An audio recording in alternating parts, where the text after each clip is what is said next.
know, we get a lot of questions at Midwest Whitetail with people asking about how we go about filming. So I thought I'd take a few minutes today and talk about two different things. Firstly, how I self-film, how I set everything up, the gear I use, and secondly, how I go about filming someone else. So we'll start with talking about self-filming now. Now, self-filming is not the most ideal situation by any means. It can be done, and it can be done well. There's a couple essential pieces of gear you'll need. The first and the most important for sure is a camera arm and base and a fluid head. Now, the reason these pieces of gear are so essential is because obviously when you're self-filming, you don't have a free hand. And what a good arm, base, and a fluid head is going to allow you to do is really maintain the quality of your footage. You know, a fluid head is very important because it allows you to get smooth motion within your footage. That way you're not jumping around, and obviously as you drop down in quality of arms and fluid heads, you get more jumpy, jaggedy footage, and that's really not what you want if you're going for quality. When it comes to your camera arm and base, placement is by far the most important thing. I like to hang the camera arm at about waist level. This allows me to have a lot of really good motion, but it also keeps that camera out and away from my face. I'm always looking down at the screen, and it keeps the controls relatively close inside of me here.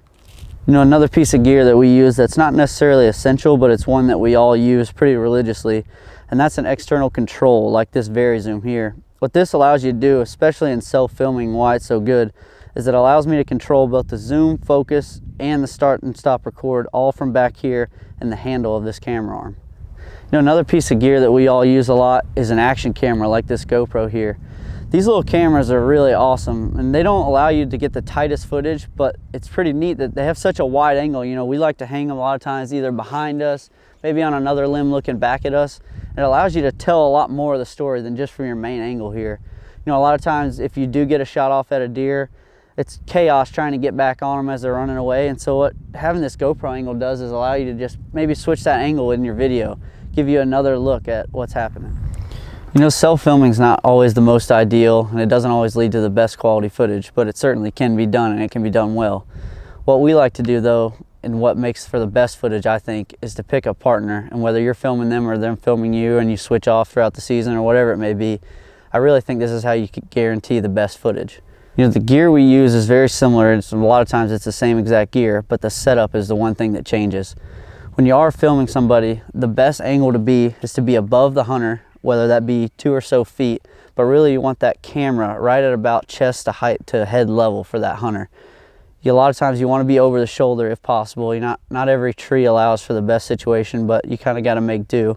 But the best situation is to be either over the left or the right shoulder. What this allows you to do is to be able to see a lot of times what the hunter can see, so you're not battling with that I'm on them, I can't see them, that kind of stuff. It also just allows for a really unique perspective. I can get back, sometimes I can frame the shot up to where I can see the hunter and the animal, but it really just allows for the best angle and the best communication. Well, whether you haven't already started filming your hunts, or maybe you already do and you're just trying to get better quality, I hope some of these tips help you. You know, filming hunts is where a lot of our passion is here. You know, between me and Grant and Jared and all the guys, we really seek after that really high quality footage. And it's really, at the end of the day, it's just awesome to be able to have all these hunts and memories documented. It's like I said, that's where a lot of our love is for the sport.